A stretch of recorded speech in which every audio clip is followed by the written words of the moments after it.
Good morning, Professor. Oh, good morning. You ready for our interview today? Absolutely. I've got a great one lined up. You have an interview lined up? Yes, I've been making this appointment for a few weeks now. He has been emailing back and forth. He's got some great information on historical Oklahoma City. Oh, I thought we were going to do like a recap with Localites. Kind of sort of get like a second opinion on some of the places we've been to. Why would we do a recap? We've already covered that information. We should move forward. No, I mean, it's always good to have, secondary sources. I suppose. But these are fresh sources. This is fresh information. Shouldn't that be a priority? Maybe we can compromise or something. When's your interview start? Oh, I have him at the cafe now. Oh, I'm supposed to meet them at Clarity pretty soon. All right, well, maybe we can split up. How's that sound? I suppose that would work. Yeah, I mean, I'm sure we got more audio equipment from the studio. I can let you borrow some of it. I trust you to bring it back here when you're done, and we can recap later. Sure, I think that wouldn't be a problem. I've seen you use it before. It can't be that difficult. All right, well, let's do this. All right, plenty to unveil. I'm Sam Saxton. I'm Geoff DeRoot, And you're listening to Tales Unveiled, where we explore urban legends.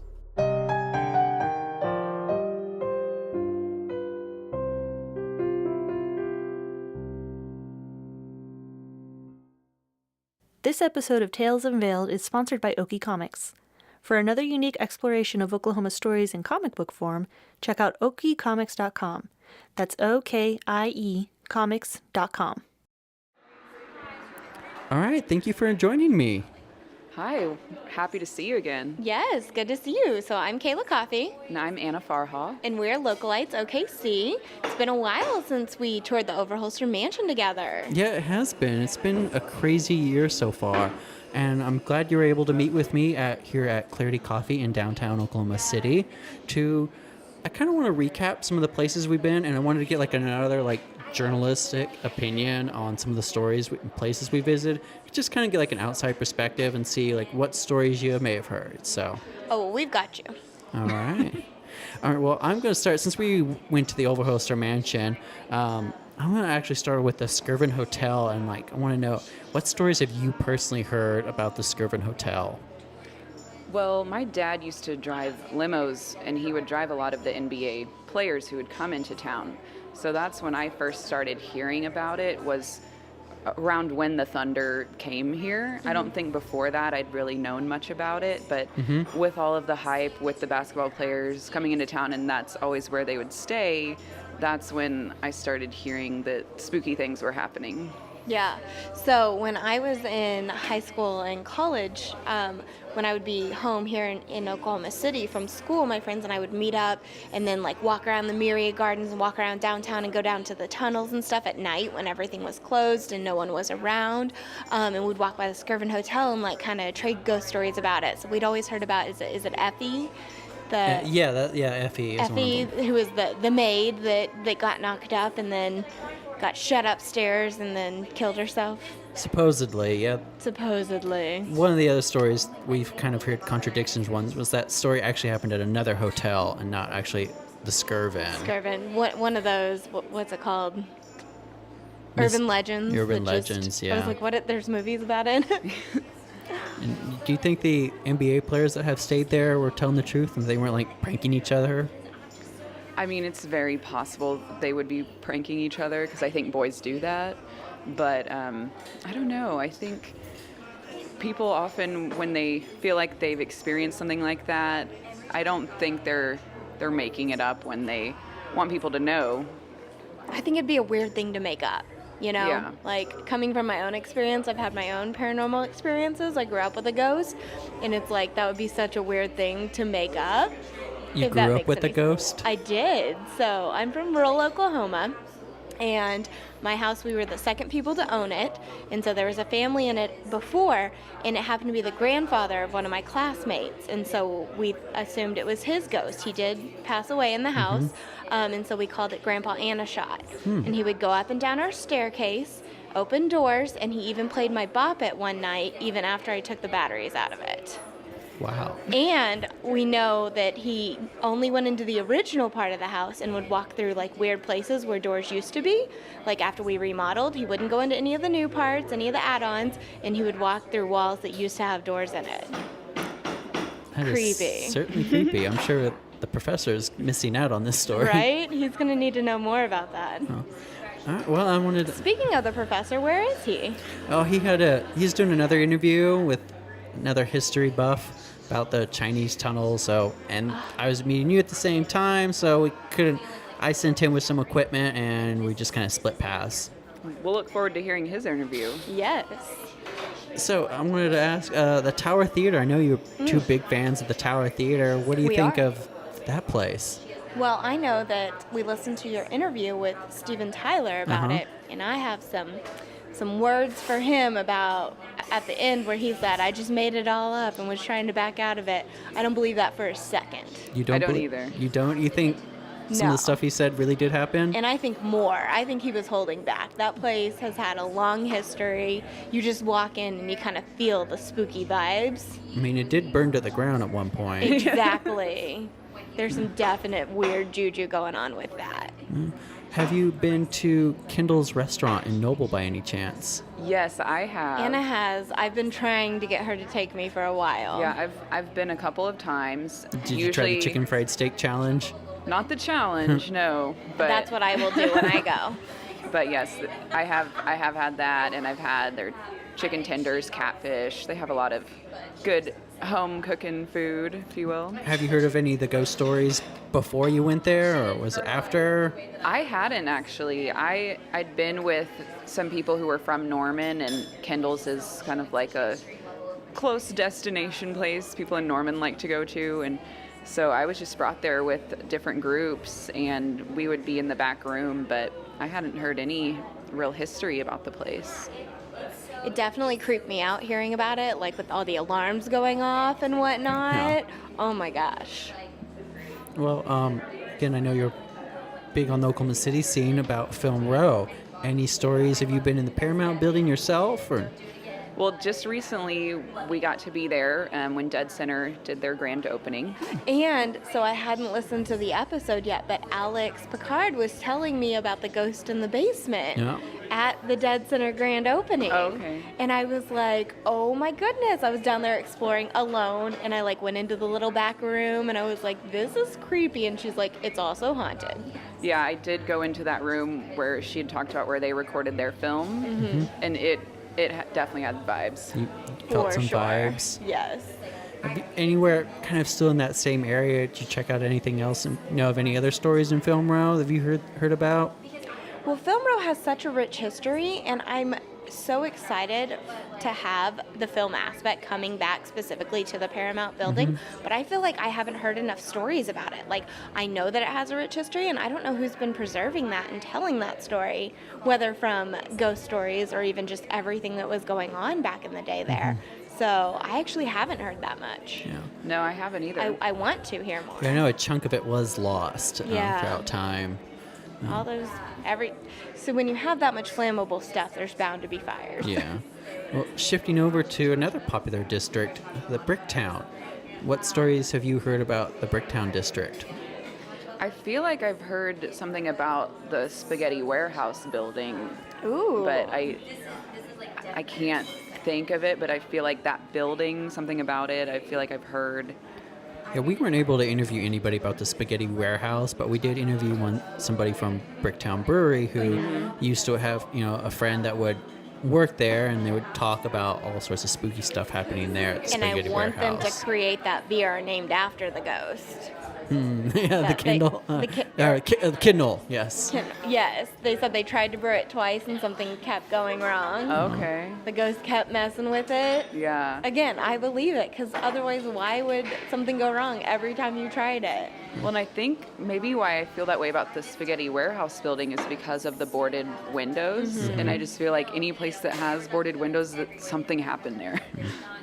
Yeah, though they are in the process of cleaning it up They and are. getting They'll stuff. be Have you- unboarding the windows. I saw that they found one of the old streetcars in there too. Oh, yeah. There was like an old trolley upstairs or something weird, How like would that part of get the up there? streetcar. I don't know. But it was, I like, know in the- because I you know what actually I'm talking went to about? the spaghetti warehouse back when it was still open. Oh, yeah, I went too. And I remember they had like an actual streetcar was like one of the dining rooms you can go inside. Oh, Is that what it yeah, was? it was like a theme thing. Yeah, like I know yeah. saw it in pictures and like through the windows.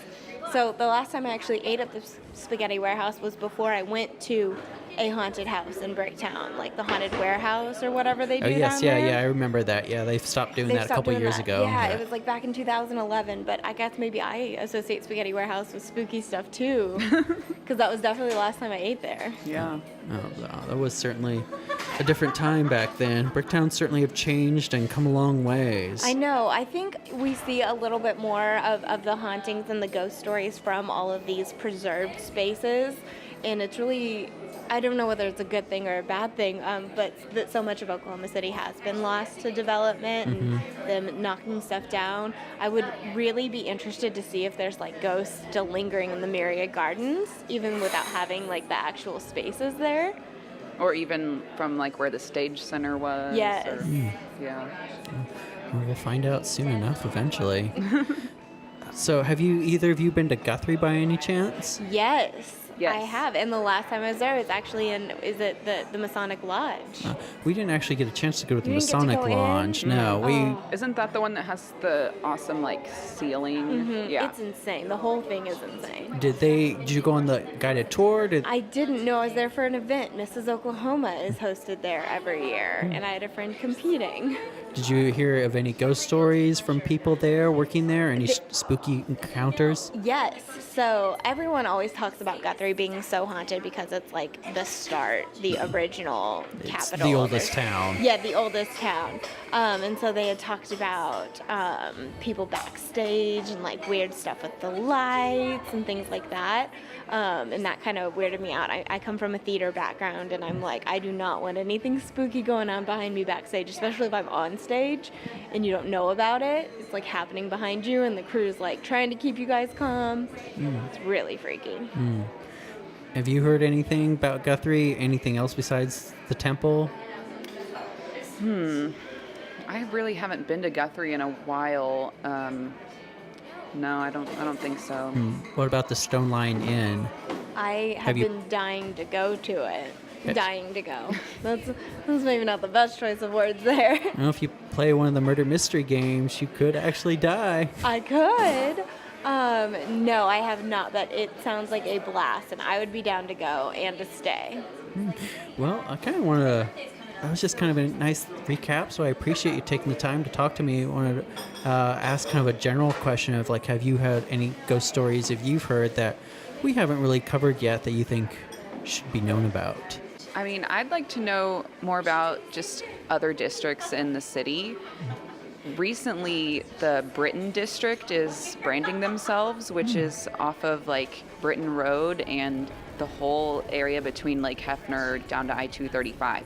And a lot of those buildings are pretty old. And they're refurbing the Owl Court there. I saw a bunch of footage from that when they did their mixer, and I used to live along that road. And when I lived in the village, I traveled that road a lot. So that kind of goes with the theme of rebuilding previously distraught buildings, and so I'm sure there's a history to be told there.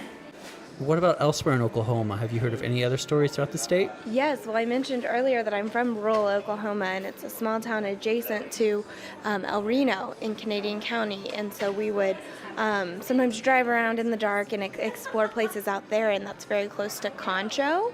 You guys might be familiar with Lucky Star Casino, but if you go a little bit further, it's basically a ghost town in and of itself, but they have a haunted old Concho Indian school that, as I think it's all shut down now and private property and you can't go onto it, but I definitely remember it's like a 16-year-old like sneaking into there at night with flashlights, like trying to see if we could see any of the ghosts.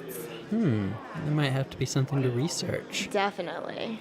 Well, I thank you for your time, for letting me talk to you about some of the stories you have. Yeah, no, of course. Well, and since Professor Geoff isn't here, do you mind if we talk to you a little bit about him? How much do you know about his past? Nah, not a whole lot. He's pretty well reserved. I mean, we've carpooled several times for the show, but not really sherry type of guy. Why? Well, we've heard a couple things about him. Did you know that his fiance was murdered? No, I hadn't heard that. He hasn't mentioned that at all.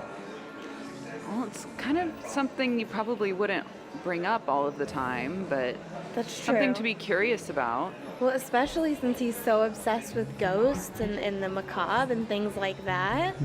I wonder if that's related. It might explain a few things. Like, he's been pretty obsessive with his notebook, and I opened up and got a sneak peek of it, and it was definitely written by a woman, so I'm wondering if it was a gift. Her notebook? Yeah, a gift by Ooh. her or something, so... Interesting. Well, Their house, their apartment rather, had been broken into, and supposedly whoever did that was who murdered her. ooh, I know. We have a cop friend, and you should definitely talk to him. He might be able to give you some more specific details on that. Yeah, sure. Why don't you pass me along the information? Yeah, here, let me airdrop you his phone number. All right, thank you. Yeah. I appreciate. I'm definitely gonna have to give this officer a call and see what he has to say. Definitely. Her name is Anastasia Wheeler. And yes, that is the Wheeler of Oklahoma City, Wheeler District, Ferris wheel. Yeah, That's definitely some history there. some history there. All right. Well, thank you again. I appreciate it. Yeah, Thank you. thank you. Where can people find you at? We are at Localites OKC on Facebook, Twitter, Instagram.com, and at Gmail. Yes, she got them all in there. Yes, and we love to hear from you guys. Not always about spooky things. I mean, we're definitely here for the ghost stories, and it's so cool to see all of the amazing history of Oklahoma, and especially Oklahoma City, that you've been unveiling, if you will. But our specialty is definitely all of the incredible things happening here in Oklahoma City. All right. Thank you so much. Thank you.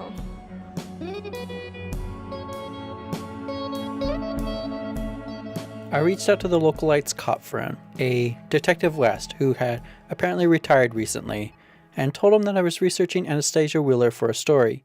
He agreed with me to meet with him at his place. However, before I share that conversation, here's what the professor recorded. Hello, testing. 1, 2, 3, 1, 2, 3. I'm sorry, I'm very unfamiliar with this equipment. Well, I think it is recording. I see that there is a red light on at this exact moment, so I think it's working perfectly well right now. That makes no sense whatsoever. Red would mean stop. No, red often is a light of activation, meaning warning, or that this is something is active and you are to be aware of it. Now, here, I'll back it up and I'll show you. Okay, so we have been recording. This is Professor Geoff DeRoot. I am sitting here with Wendell Holmes, Oklahoma historian. It's a pleasure to be here. Thank you for inviting me. I'm glad to be able to speak with you. So we are at Waving Wheat Bakery and Bistro in Norman, Oklahoma. I've had a delightful vanilla chai latte. I particularly like their grilled cheese sandwiches. Not just simple ones, but they had bacon, they had fruits, they had all sorts of wonderful things.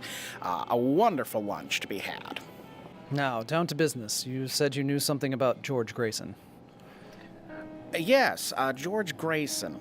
Well, as you may be aware, he was a believed wizard living here in Oklahoma, was up in Guthrie, Oklahoma for a time, but then was believed to have done charms and other little trinkets for the African American community in Guthrie, but was eventually ran out of town, at which point it is believed he moved down into Oklahoma City. Yes, I've read the article, and his name just keeps coming up again and again as we seem to do our explorations of Oklahoma City folklore and history. Oh, yes. He keeps popping up. It's believed that he once spoke with Mr. Overholser.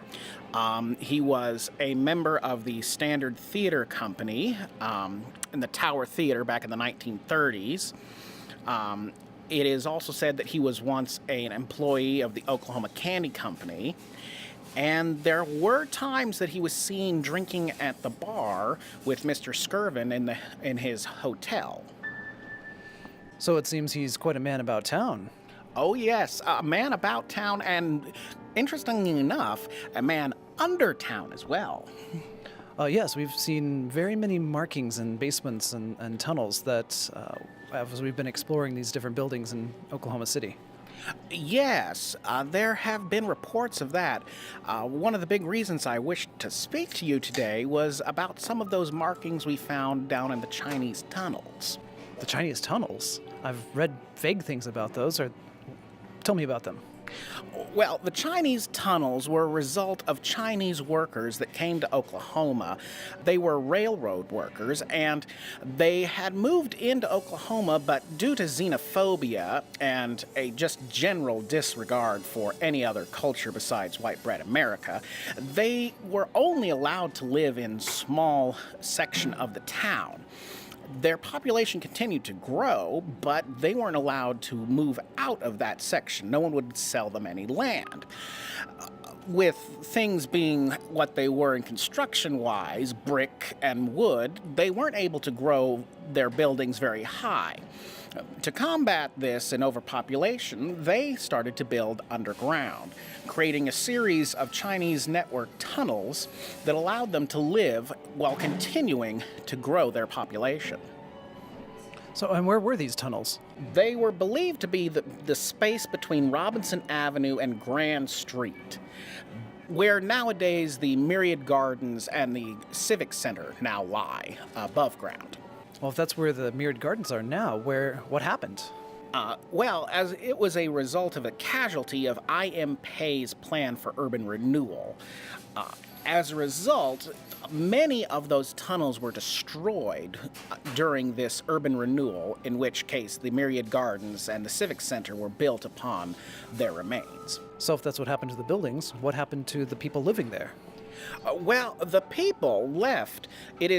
And they left rather quickly, as it is said.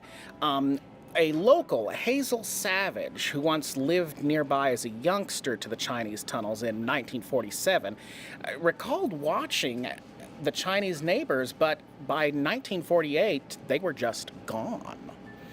It's officially believed that they went to California, perhaps to live with relatives who were on the east or the western coast. It's also believed that many of them may have left to go back to China to fight in the nationalist communist revolution.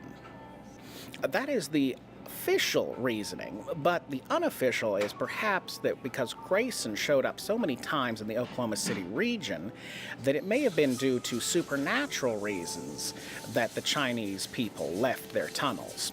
It was in the 1910 census, there were over 800 individuals.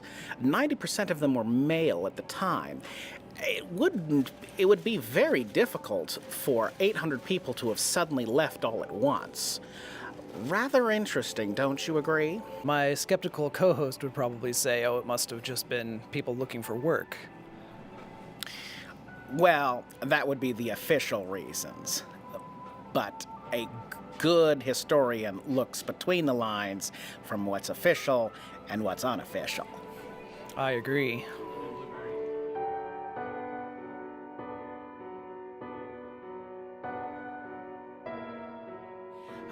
Officially, George Shirk, the mayor of Oklahoma City from 1964 to 1967, did an official examination of the Chinese tunnels. He was an amateur historian himself. He called himself Mr. Oklahoma History. This was during the 1965 pay plan that he did this.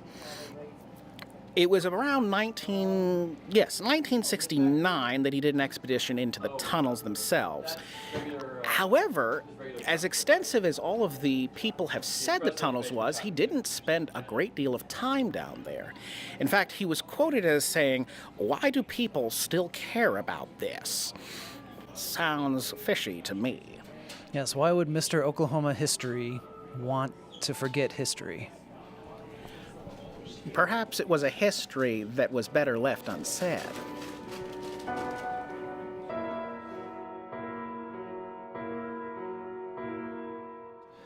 Well, what did he find?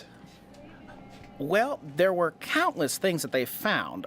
There was a series of rooms, about 6.5 by 4.5 feet each. They were covered with posters, newspaper editorial cartoons of Chinese people. Other walls had sheets filled with writing, including numbers and calculations. Doors were set into the floor about 4 feet off the ground, each of them having a double lock for some reason. Other rooms were less strange and larger, up to 25 feet long. These seemed to be more like living quarters. They held sinks and stoves, coat hooks, and even windows into other rooms, not up to the upper grounds. Each room had a hanging light bulb and a concrete floor. They were actually quite well made for the times. It wasn't just dirt, little dirty holes. There's believed that there was even a Buddhist temple, along with catacombs for an underground cemetery. So you said this is where the Cox Convention Center is, where the Myriad Gardens are, correct?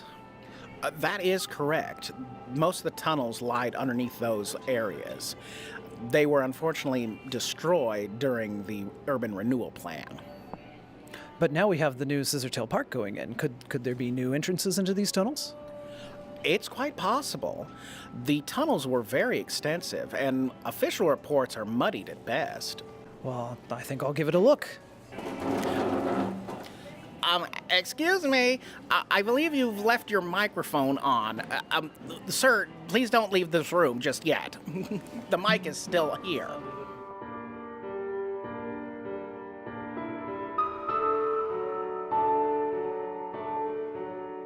I arrived at Detective West's modest home to be greeted with a well-manicured lawn and a security camera glaring down at me from the front porch. I rang the doorbell and was invited in by West, who lived alone. We sat down at his dining room table, which was small enough for perhaps 2 people to eat at comfortably. The centerpiece candles looked a little dusty, like they hadn't been lit in ages. He offered me coffee, which I declined as I set up the recording gear. Thank you for meeting with me, Detective West. Anytime. Nice to make an old retired detective feel useful. You said this was for the radio?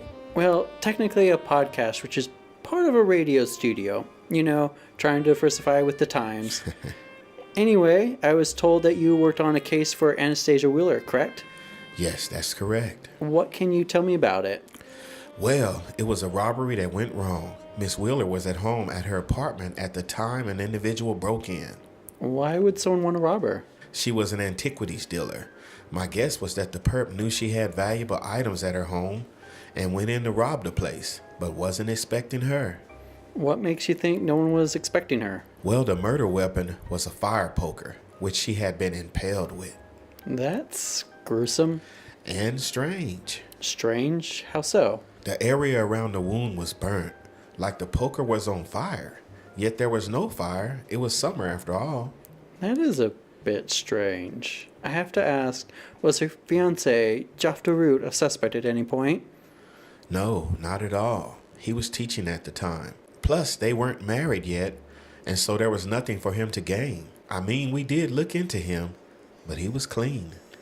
Anything else about the case that stood out to you? Do you remember what was stolen by any chance? Nothing else really. I don't recall what was taken either. It's sad that we never did find out who did it. All right, well, thank you for your time, Detective West. You're welcome. Hopefully my interview will shed some new light on this cold case.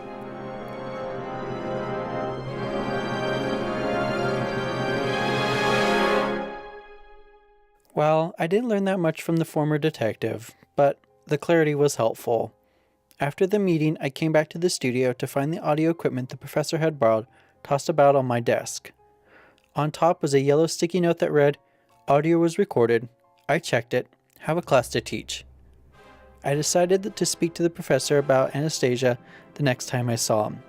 I'm Sam Saxton, and you've been listening to Tales Unveiled. Tune in next time for a season finale. Tales Unveiled is a production of the Show Starts Now Studios and is produced by Dennis Spielman. The voice of Sam Saxton is Dennis Spielman. The voice of Professor Geoff DeRoot is Jeff Provine. This episode features the voice talents of Kayla Coffey and Anna Farha from Localites OKC as themselves, Paul Evan as Wendell Holmes, and Mel Roberts as Detective West. This episode's advice comes from Will Rogers. The best way out of a difficulty is through it.